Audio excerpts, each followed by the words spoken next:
With the announcement of the High Republic a few days ago, here's everything we know about the era.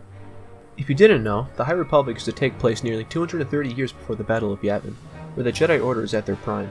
It seems that the Jedi couldn't sense everything, however, as this was around the same time an event called the Great Disaster happened. This event caused starships all around the galaxy to be knocked out of hyperspace. It is unknown if every ship was knocked out of hyperspace, or just some, but I assume that the death toll of this disaster was still monstrous. The villains of this era are called the Nile. They were explained to be sort of like space Vikings, and their motto is, "You can't take it with you, but we can take it from you." They were created following the question of what scares the Jedi. What you might not know is that the Nile had been mentioned before in the canon comic The Lost Stories Part 1, where they turned the paradise planet Neljanam into a desolate wasteland. And finally, there are some familiar people and places that we have seen before. The first is Starlite Beacon. This was a space station built in the Outer Rim territories to navigate ships through unknown space.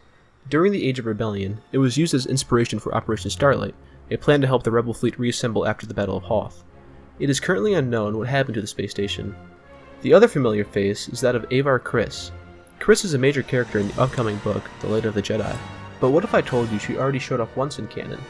In The Rise of Kylo Ren 3, she appears in holocron form to Hennix, a student at Luke Skywalker's Jedi Temple. Well, that's everything we know so far about the lore of the High Republic. I hope you learned something new. And if you know something that I didn't talk about, please share it down in the comments. See you next time.